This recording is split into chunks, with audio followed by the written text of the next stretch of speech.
So in this episode, I wanted to discuss today how to value a book that is unique, for which there are no other comparable copies on the market or at auction.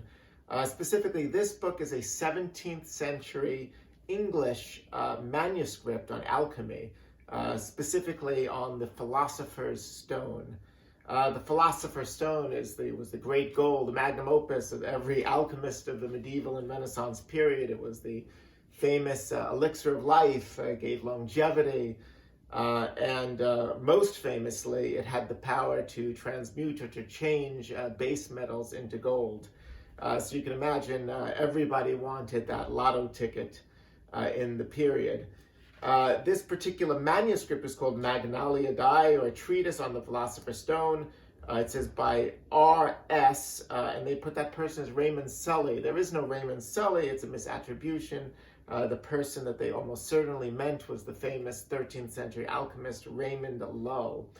There are a lot of apocryphal stories about Raymond Lull, some of them which do not chronologically make sense. One of them is recorded here in a 17th century hand on the flyleaf, which discusses that he was called to England before Edward III, and it's almost a Rumpelstiltskin-like story. The king supplied him in his castle with a great quantity of mercury to turn into gold overnight, and supposedly he was going to use that to fund his war against the Turks and to reclaim the Holy Land, so another crusade.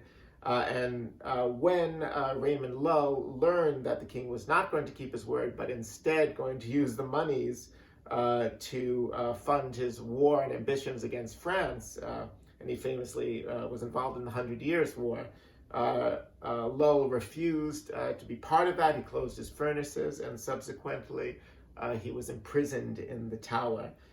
So a fun fairy tale there about Raymond Lull. In terms of valuing the manuscript, however, it's a question of how do I go about this? First, of course, I look at the binding and the other physical attributes of the manuscript. In this case, I mean, it's quite unimpressive, simple boards of the 19th century, but the binding is really secondary. I'm not worried about the condition of the binding. I'm more worried about the contents of the manuscript, which are generally in good condition and quite legible. Now, the first question is this a manuscript that is absolutely unique, for which there are no other texts known, in which case you could imagine that could be a more valuable manuscript? Or is this manuscript a copy of a known printed text, or even other manuscripts that circulated during the period that were not printed? You can tell right away it is what we call a fair copy of something, because the hand is steady, there's no cross-outs, there's not a lot of corrections, which you would imagine if this was like a working copy of an author's manuscript. So for sure it's copied from something. The question is from where? I check some of the databases of alchemical manuscripts. There are lots of alchemical manuscripts located in England at the Bodleian, at the Ashmolean. I could not find this exact text.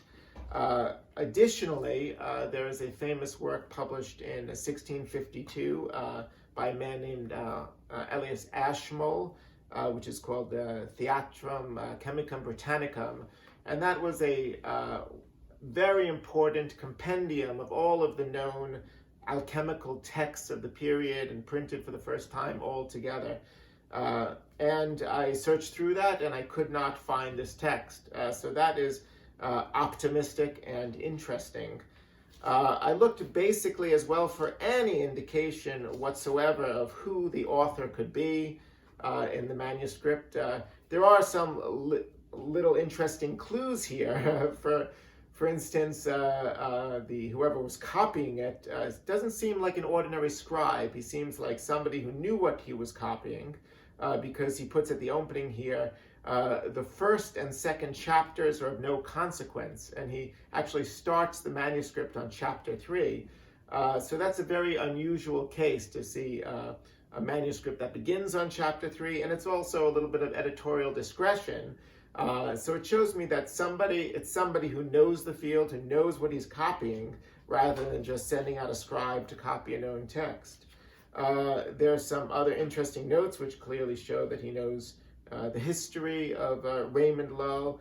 And he says, in a nice little note here, he says that when the king received this manuscript, he thought it was worth its weight in diamonds. And it was indeed, it said in the dedication, erroneously written or dedicated to King Edward IV instead of Edward III or even potentially Edward II.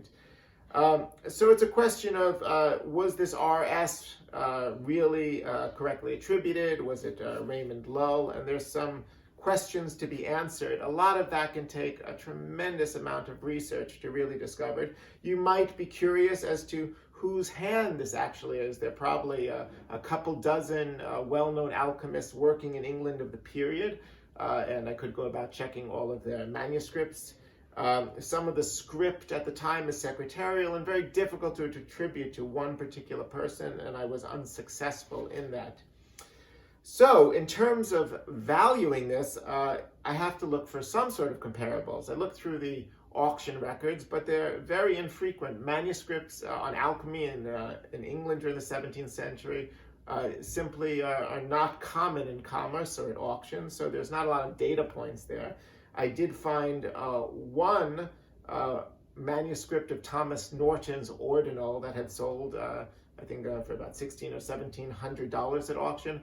But that was a clear copy of a printed text. It was actually copied right out of that 1652 Theatrum of Ashmole that I mentioned earlier, which compiled all of the alchemical texts.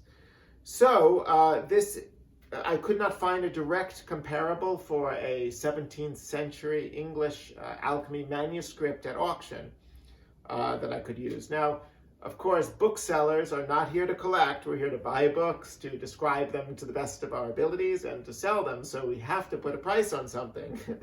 That's how mistakes can be made. That's how bargains can be found, especially with additional research if there are more discoveries to be made.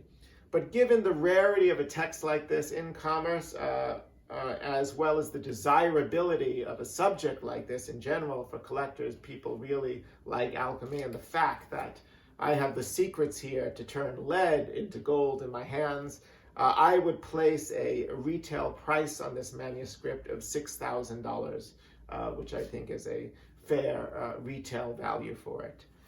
So thank you so much for listening, and be sure to subscribe for other insights into how an antiquarian bookseller researches and prices books. Thank you so much.